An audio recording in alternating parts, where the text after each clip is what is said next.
साथियों नमस्कार, मैं हूं नीरज पटेल और आप देख रहे हैं नेशनल जनमत। लखनऊ के इको गार्डन में खड़ा हूं। नहीं चलेगा, नहीं चलेगा, नहीं चलेगा, नहीं चलेगा, नहीं चलेगा, नहीं चलेगा। मुर्दाबाद, मुर्दाबाद, मुर्दाबाद, जिंदाबाद, जिंदाबाद, जिंदाबाद। ठीक है, आइए हम लोग यहीं पे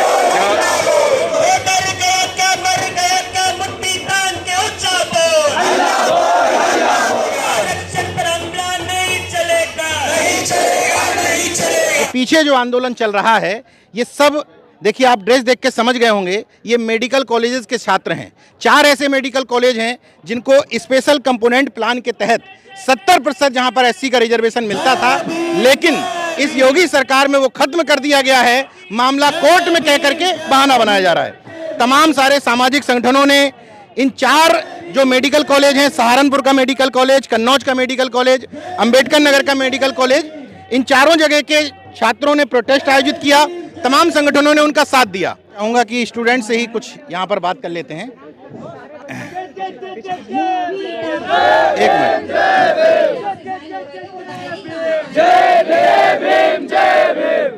ये वो स्टूडेंट्स हैं जो उन चारों मेडिकल कॉलेज से आए हैं, अपनी जिम्मेदारी समझते हैं और जिम्मेदारी को निभाने के लिए यहाँ आए हैं। क्या परिचय क्या है आपका? मैं doctor Jitendra Kumar Saroj, Narayana medical college Kanpur में मैं एक्टिंग एचओडी भी हूँ सर्जरी डिपार्टमेंट में। और यहाँ का जो मुद्दा है, मतलब आप इस मुद्दे से इनडायरेक्ट इफेक्ट हो रहे हैं, सीधे इफेक्ट नहीं हो रहे हैं? नहीं, बिल्कुल नहीं। फिर जिम्मेदारी निभाने आए हैं? जिम्मेदारी निभाने आए। ये स्कीम सेंट्रल की है। स्पेशल कंपोनेंट प्लान एक सेंट्रल स्कीम है जिसकी फंडिंग 70% जो होती है सेंट्रल से होती है, एससी कोटे से होती है। तो इस कॉलेज में अगर 70% रिजर्वेशन मिला हुआ है तो 70% फंडिंग हमारी है उसमें, तो बाकियों को क्यों मिले? और अब इसका नाम चेंज कर दिया गया है। बात रही ख़त्म करने की, तो ख़त्म करने से पहले इसको आपको BBU 1986 में बनाया, पहले उसको ख़त्म करें 50% का SC/ST। अनंत करना तमिलनाडु में भी एक कोई इंदिरा गांधी यूनिवर्सिटी ट्राइबल्स के लिए, वहाँ 69% है। गवर्नमेंट मेडिकल कॉलेज पलक्कड़ में 72% गवर्नमेंट रिजर्वेशन है। और आपको पता है साउथ के मोस्ट ऑफ द कॉलेजेस में 69% रिजर्वेशन है, MU में है। तो फिर आप इन सारे रूल्स को क्या वहाँ अप्लाई करेंगे? क्या ये लॉ आप पूरी कंट्री में फॉलो करा पाएंगे? क्योंकि अब मामला सुप्रीम कोर्ट में हो सकता है ये साजिशों की एक शुरुआत करके देख लेते हैं कि जिंदा है कि शुरुआत इनसे पहले 69 की हो चुकी है ना। इनसे पहले शुरुआत तो 69% की हो चुकी है साउथ स्टेट से। वहाँ पे जो जैसे अभी नारा चल रहा ना, जितनी भागीदारी उसकी उतनी हिस्सेदारी, 69% वो दे रहे हैं, तो यहाँ भी वो शुरू होगा। अगर इस पे नहीं वैलिड हुए तो अभी तो केवल 4 कॉलेज की बात है। कल को ये भी हो सकता है कि अगर पॉपुलेशन के बेसिस पे हिस्सेदारी मांगी गई तो बाकी सब में भी करना पड़ेगा आपको 70%। ध्यान रखिएगा, अभी सिर्फ 4 की डिमांड हो रही है। कल को ऐसा ना हो कि फिर हम सब कुछ 70% पे आ जाएं साउथ स्टेट की तरह। तो ये रूल्स जो बनाया है स्पेशली अनप्रिविलेज्ड सोसाइटी के लिए है। और ये जो सानी रूल का बार बार हिसाब दिया जा रहा है ना, वो जनरल कंडीशन के लिए अप्लाई है, स्पेशल सर्कमस्टेंसेस में नहीं अप्लाई हो सकता। एक बात क्लियर कर देता हूँ, कंफ्यूजन में मत रहिएगा। उत्तर प्रदेश में जितने भी मेडिकल कॉलेज हैं सरकारी, उनमें से महज 4 मेडिकल कॉलेज जो इसी स्पेशल कंपोनेंट प्लान के पैसे से बने थे, उनमें ये रिजर्वेशन लागू किया था। इसलिए मत सोचिएगा कि ये पूरे उत्तर प्रदेश के लिए। आप कहाँ से हैं? सर मैं मेडिकल कॉलेज कन्नौज से हूँ, अरुण। अभी स्टूडेंट हैं आप? Yes sir. अब क्या डर है आपको आगे का? सर एक्चुअली हम जो मेडिकल स्टूडेंट्स हैं वो सब जितने भी यहाँ पर आप देख रहे हैं, हमारे साथी यहाँ पर जुड़े हैं, इन लोग को डायरेक्ट बेनिफिट तो नहीं है क्योंकि सबको कॉलेज मिल चुका है, सब पढ़ाई कर रहे हैं, लेकिन कहीं ना कहीं ये कम्युनिटी का मुद्दा है और ये बहुत इंपॉर्टेंट बात है। जैसे एक बार में अगर आप किसी कम्युनिटी को दबाने की कोशिश करेंगे तो एक बार में नहीं होगा। ऐसे करके वो हमारे एजुकेशनल इंस्टीट्यूशंस पे हमला करना चाहते हैं। वो जिन इंस्टीट्यूशंस को हम अपना कह सकते थे, जिन मेडिकल कॉलेज को हम अपना कह सकते थे, ऐसे इंस्टीट्यूशंस ख़त्म हो जाएंगे। देखिए 4 मेडिकल कॉलेज हैं, इन 4 मेडिकल कॉलेज में हमें अपनापन फील होता था।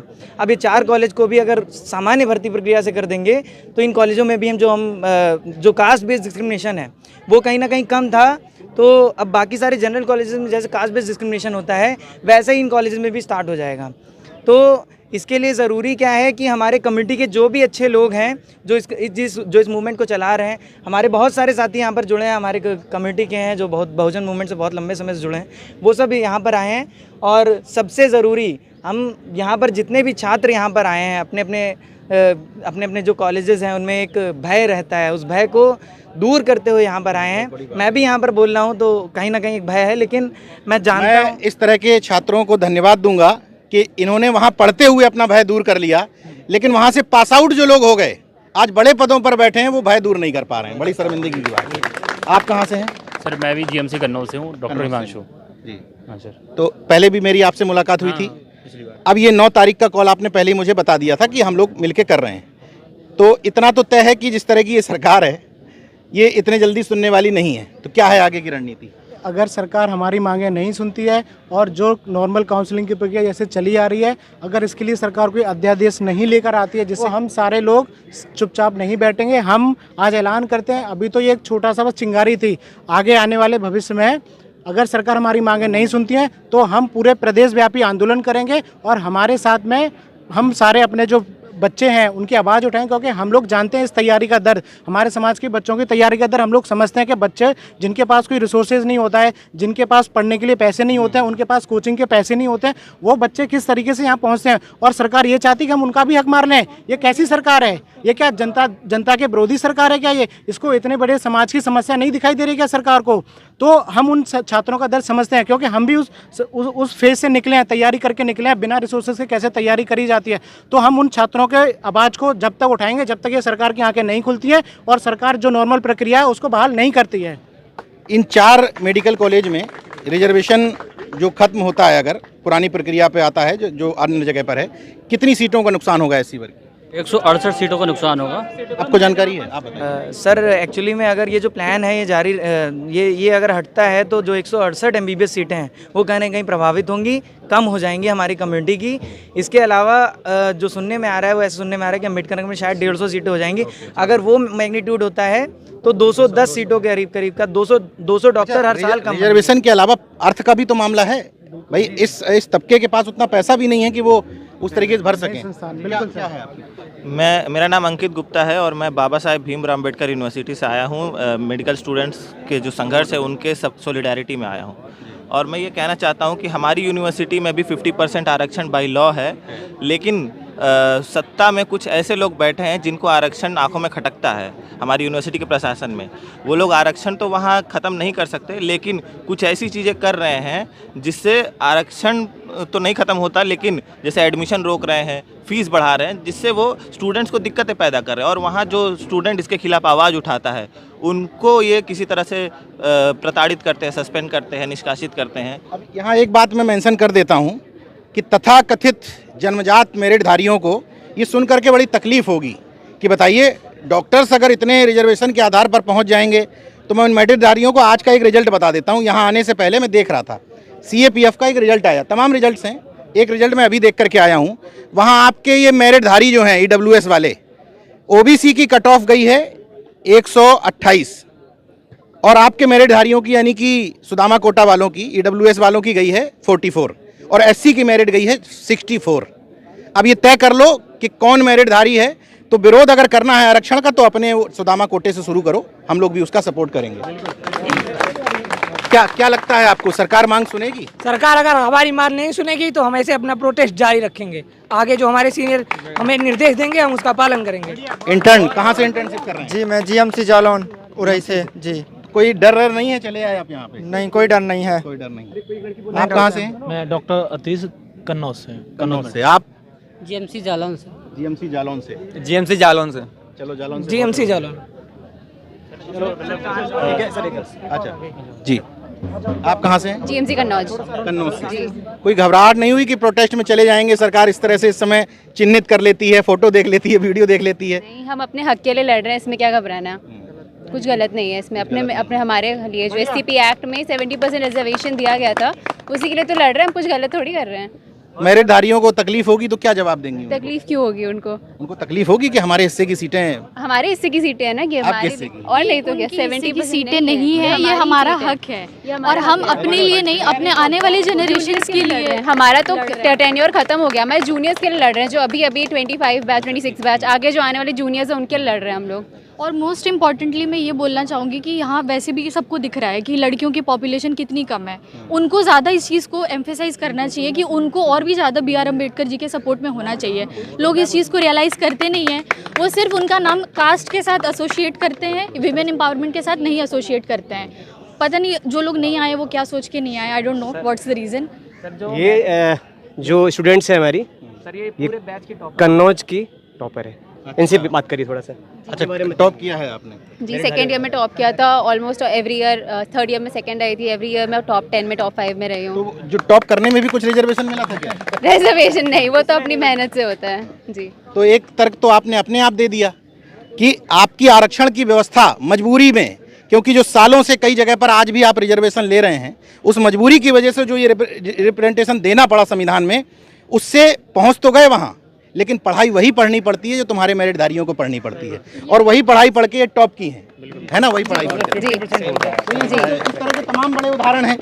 अब तकलीफ तो खैर रहेगी, क्योंकि जैन जी के आंदोलन के बाद ये तमाम जैन जी जाग गए, तो तकलीफ तो बड़ी है इनकी। मैं स्पेशली मैं लड़कियों को ही ज़्यादा बोलना चाहूँगी, क्योंकि वो इस चीज़ को कंसिडर नहीं करती हैं, तो मैं उनको ही ज़्यादा कन्वे करना चाहूँगी कि उनको मतलब जो कास्ट की लड़कियां हैं वो कंफर्ट जोन नहीं छोड़ना चाहती हैं। आजकल का इतना दबाया गया है तो डरती हैं, आगे बढ़ेंगी कोई दिखा, हम लोग आगे आ रहे हैं। के लिए जिस सीट को बचाने के लिए हम यहाँ पर आए हैं, उस सीट में उनका वो भी तो है ना, सिर्फ लड़कों की तो नहीं है, लड़कियाँ भी आ रही हैं उसमें, लड़के भी आ रहे हैं, तो वो अपने लिए तो आ ही सकते हैं। और अगर उनके लिए कोई लड़ा नहीं होता तो फिर वो भी तो यहाँ नहीं आए होते। पॉलिटिशियंस को भी रिजर्वेशन मिलता है, SC ST की सीटें रिजर्व रहती हैं। हमारे GMC जालौन जो हमारा कॉन्स्टिट्यूंसी है, MP MLA दोनों रिजर्व सीटें हैं, लेकिन उनका सपोर्ट नहीं मिल रहा है क्योंकि वो दूसरी पार्टियों में इन्वॉल्व हैं। 4 सालों से मतलब जितनी जो 4 कॉलेज हैं जहाँ अभी तक 70% रिजर्वेशन है, तो मतलब रिजर्वेशन वहाँ है, लेकिन जो फैसिलिटी नॉर्मली मिलनी चाहिए, जो अदर जहाँ पे रिजर्वेशन ऐसा नहीं, जहाँ नॉन रिजर्वेशन है 20% वाला, उससे बहुत ख़राब मतलब फैसिलिटी हमें दी जाती है। ठीक है, चाहे हॉस्टल देख लीजिए, वहाँ की साफ़ सफाई हो, चाहे एकेडमिक देख लीजिए, प्रोफेसर देख लीजिए, आप देखेंगे GMC कन्नौज में लगभग बहुत बड़ी बिल्डिंगें खड़ी हैं, बन के खड़ी हुई हैं, लेकिन उनमें एडमिशन नहीं हो रहे हैं। बच्चों को हॉस्टल मिले हुए हैं, उसमें साफ़ सफाई नहीं हो रही है, और इस पर कोई बोलने वाला नहीं। आप किसी को भी कंप्लेन करेंगे, कोई नहीं बोलता है। अभी का मामला है, अभी हमारे यहाँ के एक वार्डन है, उन्होंने ये बयान दिया, फ़ोन पर बात कर रहे हैं कि जो उधर के बाबू हैं जो हॉस्टल को देखते हैं, कि अब हॉस्टल की साफ़ सफाई बढ़िया से कराइए आप, अब जो बच्चे आने वाले हैं वो अच्छे क्लास के, वो स्टैंडर्ड बच्चे हैं। तो आप मतलब ये साफ एक तरह से आपकी मतलब ईगो पर बात, ये चीज़ तो मैं BBU में महसूस करता हूं। तो ये चीज़ें हैं। रिजर्वेशन आप सीटें हमको दे करके 20 सीटें 70 सीटें दे करके हमारे को ख़त्म नहीं कर रहे हैं, ये तो हमारा हक है, तो हम लेंगे ही। लेकिन जो वहाँ चीज़ें हो रही, बहुत सी चीज़ें हो रही हैं, उसको भी ख़त्म करना चाहिए, उस पर ध्यान देना चाहिए, केवल यहीं तक बातें नहीं हैं। एक और बात बोलना चाहूँगी मैं, 70% रिजर्वेशन के बाद भी सबको पता है कि उस तरह की इक्वालिटी मिल नहीं पाती है, वो 30% वाले डोमिनेट करते ही करते हैं, वो एक अलग मुद्दा है, we are not talking about that, हम उसके बारे में नहीं बात कर रहे हैं। हम बस ये चाहते हैं कि हमारा अधिकार, एटलीस्ट हमें जितना मिला है, जिसके दम पे हम जी पा रहे हैं, मतलब अपना रेस्पेक्ट मेंटेन कर पा रहे हैं, हमें उतना मिलता रहे, हमें और कुछ नहीं ज़्यादा डिमांड है गवर्नमेंट से। तो यहाँ जो तमाम संगठनों के लोग हैं उनसे हम बात करने की कोशिश करेंगे कि मुद्दा क्या है। आप अपना परिचय बताइए और किस मुद्दे की वजह से यहाँ आए। मैं डॉक्टर MP सिंह, राष्ट्रीय अध्यक्ष आरक्षण बचाओ संघर्ष समिति। ये जो प्रोटेस्ट है आरक्षण बचाओ संघर्ष समिति के तत्वाधान में हो रहा है। हकीकत ये है कि जो स्पेशल कंपोनेंट प्लान की राशि से BSP सरकार में जो माननीय बहन जी ने 4 मेडिकल कॉलेज बनाए थे, एक जालौन में, एक कन्नौज में, एक अम्बेडकर नगर में, एक सहारनपुर में, उसमें एक कॉन्स्टिट्यूशनल प्रोविज़न है कि स्पेशल कंपोनेंट प्लान की राशि जो शेड्यूल कास्ट और शेड्यूल ट्राइब के लोगों को उनके शिक्षा और उनके स्वास्थ्य और विकास के लिए आवंटित की जाती है, यदि वो राशि किसी इंफ्रास्ट्रक्चर में लगाई जाएगी तो मोर देन 50% लाभार्थी उसी वर्ग के होंगे। उसके आधार पर 70% रिजर्वेशन 4 मेडिकल कॉलेज में था, और उस समय से लेकर आज तक ये रिजर्वेशन चला आ रहा था। लेकिन आरक्षण विरोधी ताकतों ने, चाहे वो कहीं भी बैठी हो, मैं इसकी बात नहीं कर रहा हूँ, उन्होंने इसको रोक दिया है, और आज बहुत भारी नुकसान शेड्यूल कास्ट और शेड्यूल ट्राइब का होने जा रहा है। आज उस लॉस को रोकने के लिए हम ये प्रोटेस्ट कर रहे हैं, क्योंकि हमारा कॉन्स्टिट्यूशनल प्रोविज़न है, हमारा संवैधानिक अधिकार है, और ये हमारी राशि से बनाए गए कॉलेज हैं, और उसमें हमारी जो हकदारी, हमारी हिस्सेदारी है, वो हमारी सुनिश्चित होनी चाहिए। इसलिए हम ये प्रोटेस्ट कर रहे हैं। सरकार का तर्क ये है कि हमने कुछ नहीं किया, हाई कोर्ट ने ऑर्डर दिया तो हम मजबूरी में उसको कंप्लाइंस करवा रहे हैं। सरकार की साजिश है कुछ, क्या इसमें क्या लगता है? सरकार जो काम डायरेक्ट नहीं कर सकती उसे जुडिशरी से करवाती है, और यही कारण है क्योंकि उन्होंने रियल में उसमें गलत आर्गूमेंट कर दिया। उसमें लिखा 70% रिजर्वेशन विद हॉस्टल फैसिलिटी, और इन्होंने आर्गूमेंट कर दिया 70% रिजर्वेशन फॉर हॉस्टल फैसिलिटी। एक वर्ड बदल और कर दिया। एक वर्ड बदलने से पूरा मामला ही घुमा दिया। कोर्ट ने कह रहा है तो हॉस्टल फैसिलिटी के लिए रिजर्वेशन था। हम तो कह रहे हैं ना, मूल डॉक्यूमेंट को देखिए, इसीलिए उसको अपील में ले गए, हाई कोर्ट में ले गए, लार्जर बेंच में, सुप्रीम कोर्ट में ले गए, और जब तक अंतिम निर्णय नहीं हो जाता सरकार को उससे हाथ नहीं लगाना चाहिए। हम ये कह रहे हैं कि हम 2027 के लिए विधानसभा बार हम इनका विरोध करेंगे, कहेंगे जो एससी और ओबीसी के विरोधी हैं, और हम वहाँ एससी और ओबीसी को यूनाइट करके हर विधानसभा पर प्रदर्शन करेंगे। आप खुद एक डॉक्टर हैं, तो जितना सपोर्ट, जैसे 4 मेडिकल कॉलेज हैं, अभी तक हजारों एमबीबीएस करके डॉक्टर्स बन चुके होंगे और तमाम लोग नौकरियों में भी आ गए होंगे, कई प्रोफेसर बन गए होंगे। क्या जितना सपोर्ट इन 4 मेडिकल कॉलेज से पढ़े हुए, यानी कि इनकी नैतिक जिम्मेदारी बनती है, उनको करना चाहिए, उतना सपोर्ट मिल रहा है क्या? नहीं, अभी उतना सपोर्ट नहीं मिल रहा है, लेकिन हम उन्हें मजबूर करेंगे, हम उन्हें ज़मीन पे आने की, हम उन्हें सड़क पे लाने की लिए हर पूर्ण कोशिश करेंगे। और हमारे समाज के बहुत बड़े बड़े अधिकारी, बहुत बड़े बड़े पोजीशन से रिटायर हुए अधिकारी जो घर बैठे हैं और समाज का रिजर्वेशन लेके, समाज का प्रतिनिधित्व लेके, समाज का पूरा ठीकरा लेके घर पे चुपचाप बैठे हैं, उन्हें हमें मजबूर करेंगे। बहुत सारे लोग बड़े बड़े सीएमओ से रिटायर हुए हैं, कुछ डीजीएम से रिटायर हुए हैं, वो ज्ञान देते हैं कि सिर्फ एप्लीकेशन दे दीजिए, सिर्फ ज्ञापन दे दीजिए, उससे कुछ नहीं होगा, या कोर्ट में लड़ लीजिए। ये मनुवादी कोर्ट है, ये कॉलेजियम सिस्टम है, यहाँ पे हमारी कोई बात सुनी नहीं जा रही, डेट ही नहीं मिल रही है। 1 साल से कोर्ट में केस पड़ा हुआ है, कोई डेट देने को तैयार नहीं है। तो आप क्या आशा करते हैं ये हमें न्याय देंगे? ये हमें दबाने के लिए, हमें कुचलने के लिए बैठे हुए हैं। इन्हें हम ऐसे नहीं छोड़ सकते, इनको हम इनके हलक से अपना अधिकार निकाल के लेंगे, और ये हम प्रण लेते हैं यहाँ से। हम भगत सिंह के, हम बाबा साहब की औलाद हैं, हम काशीराम की औलाद हैं, हम इनके हलक में हाथ डाल के अपना अधिकार छीन के लेंगे, और ये हमारा प्रण है। ये भूल जाए मनुवादी सरकार कि हम वो दबे कुचले इंसान हैं कि जो छुप के बैठ जाएंगे, जो चुप के बैठ जाएंगे और कुछ नहीं बोलेंगे। ये भूल जाइए। आजकल जजों के खिलाफ सब देख रहे हैं कि वो क्या क्या फैसले दे रहे हैं, किसी को कॉकरोच बोल रहे हैं, किसी को बेइज्जत कर रहे हैं। ऐसा नहीं होगा, आप कुछ भी बोल दो और निकल जाओ, और आप हमारे जजों पे जूता चला दो और आप छूट जाओगे।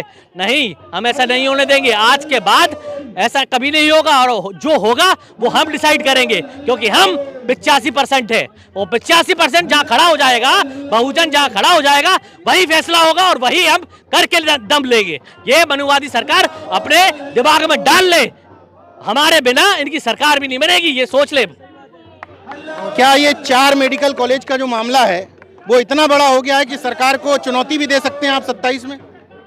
2027 में चुनौती नहीं देंगे, इनका सुपड़ा साफ करेंगे। पहली बात है, ये समाज की बौद्धिक क्रीम है, जिसे कहते हैं कि जो लीड करता है समाज को, सेवा करता है, वो लोग हैं। लेकिन मैं इस बात को कहना चाहता हूँ कि जो सर ने भी कहा था कि जो लोग राजनीति नहीं कर पाते वो न्यायपालिका से करवाते हैं, और ये जो फैसला है वो जातिवादी जजों का फैसला है, और ये चाहते हैं कि ये केस आगे न जाए, और इसमें सुप्रीम कोर्ट इन्वॉल्व है। और ये धूर्त जो हाई कोर्ट के जो जज हैं, उन्होंने जानबूझ के निर्णय दिया है। उन्हें नहीं मालूम है कि ये स्पेशल कंपोनेंट का धनराशि है, उससे बना स्ट्रक्चर है, ये सब जानते हैं। लेकिन जिस तरह से जातिवादी जज और कॉलेजियम की सलाह गई है, कॉलेजियम के सबसे निठल्ले, निकम्मे और अयोग्य जज हैं, उनकी वजह से दलित समाज में ये निर्णय जानबूझकर दिए जा रहे हैं। और सुप्रीम कोर्ट, उसने तो आंख पे ऊपर पट्टी बांध रही है। इस वक्त 1 साल से इतना बड़ा मैटर है, उसे कोई संज्ञान नहीं लिया। इसमें सुप्रीम कोर्ट खुद शामिल है, और सुप्रीम कोर्ट के जातिवादी जज शामिल है। अब इन नेताओं के साथ साथ जजों का भी हिसाब किताब लिया जाएगा। पूरी बातचीत के बाद मुझे एक बात समझ में आ रही है। शक्तिमान सीरियल देखा ना कुछ लोगों ने, उसमें कहा जाता था गंगाधारी शक्तिमान है। ऐसे ही सरकार हो या कोर्ट हो, दोनों एक दूसरे के प्रारूप हैं। जो काम सरकार नहीं करा पाती, यानी कि शक्तिमान नहीं कर पाता, वो गंगाधर से करा लेता है, यानी कि कोर्ट से करा लेता है। सरकार कहती है कि कोर्ट ने किया, हम क्या करें। कोर्ट कहती है कि ये सरकार का एजेंडा, वो जवाब दाखिल नहीं कर रही। बहरहाल दोनों लोग अपने ये मिला जुला गठबंधन दूर कर लें, क्योंकि अब युवाओं को ये समझ में आने लगा है कि खेल कहाँ से है। चूंकि ये लोग चुनते सरकार को हैं, तो सवाल उन पे ही है कि अगर समय रहते आप नहीं चेते, तो निश्चित तौर पर ये युवा अपने घर के अभिभावकों को भी समझाएंगे, बताएंगे ना कि कैसे अन्याय हो रहा है, और ये एक बड़ा जन आंदोलन तैयार हो जाएगा। बाकी देखते रहिए नेशन जनमत, जागरूक और सजग बने रहिए। जय विज्ञान, जय संविधान, जय लोकतंत्र। धन्यवाद।